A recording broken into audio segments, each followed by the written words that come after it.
BTR गोजोन गोरोबथा सान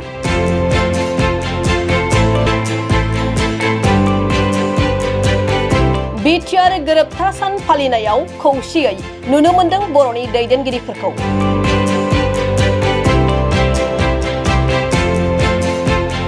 थांनाय 2020 मायथाइनि 27 जानुवारियाव दुलाराय बर' फरायसा आफाद बारग' एनडिए बिनि मोनब्रै हानजा इउबिपिआ खौसे आसाम सरकार भारत सरकारजों खालामनाय बर'नि थामथि गोजोन गोरोबथा थामहिनबा बिटिआर गोरोबथाखौ मान होनानै दिनै हाग्रामा महिलारिनि दैदेननाय बिटिसि सरकारा बिटिआर गोरोबथा सान फालिदों।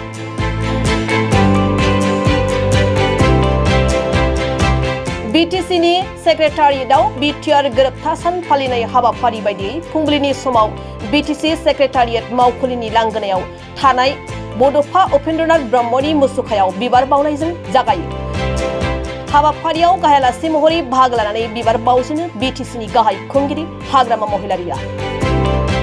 लोगोसे बिटिआर गोरोबथानि माखासे सागानगिरिफोर फारियै एमएलए लरेन्स इस्लारि, BKWSनि गाहाय मावफुं सोद्रोमा मिहिनीश्वर बसुमतारी, धीरेन बर'जों लोगोसे आसामनि केबिनेट मन्त्रि उर्खावगोरा ब्रह्म, राज्यो सभानि MP रोनगोरा नार्जारी, बिटिसिनि लेङाइ गाहाय खुंगिरि रिहन दैमारी, मावफुं सोद्रोमाफोर, MCLAफोर आरो बिटिआर गोरोबथानि सागानगिरि आफादफोरनि दैदेनगिरिफ्रा बाहागो लानायखौ नुनो मोननाय जादों।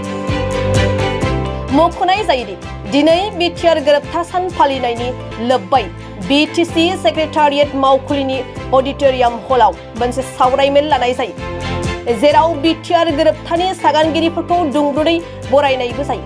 दिनैनि गोरोबथा सान फालिनाय समाव बिटिसिनि गाहाय खुंगिरि हाग्रामा महिलारिया बिटिआर गोरोबथानि दफाफोरखौ मावफुंनांगौनि थाखाय आसाम सरकार आरो मिरु सरकारजों सावरायगोन होननानै बुंथियो। 27 January Bodo Peace Agreement, Peace Accord তোৰ দিন আৰু আমি বিটিসি গভৰ্ণমেণ্ট হৈ পেলাই আজি সেইটো সেলিব্ৰেট কৰিবলৈ হাতত লৈছোঁ। আৰু আমাৰটো হ'ল শান্তি চুক্তিৰ নামত government of India, government of Assam আৰু চুক্তিকাৰী এফচু, NDFB আৰু ইউবিপিৰ মাজত যিখিনি এগ্ৰিমেণ্ট হ'ল, সেইখিনি এগ্ৰিমেণ্টৰ যিখিনি চুক্তিৰ দফাবিলাক আছে সেইটো ৰূপায়ণ কৰাটো চৰকাৰৰ দায়িত্ব। এই হিচাপত মই আলোচনাত বহিম গভৰ্ণমেণ্ট অফ আসাম বা গভৰ্ণমেণ্ট অফ ইণ্ডিয়াৰ লগত। যিখিনি NDFBৰ সমস্যা বা যিখিনি আপচুৱে শান্তিৰ চুক্তিৰ নামত যিখিনি দফাবিলাক এগ্ৰিমেণ্ট কৰি আনিছে সেইটো মই চেষ্টা চলাম, নিশ্চয় কৰিব। কিছু দফা আছে এতিয়ালৈকে হোৱা নাই, যেনেকৈ আমাৰ কাৰ্বি আংলং আৰু ডিমা হাছাওৰ বড়োসকলক ST হিলছ বনোৱা, সেইটোতো মেইন আমাৰ ডিমাণ্ড। সেইটো বিটিসি চুক্তিটো আছে আৰু বডো পিচ এগ্ৰিমেণ্ট ইয়াতেও আছে।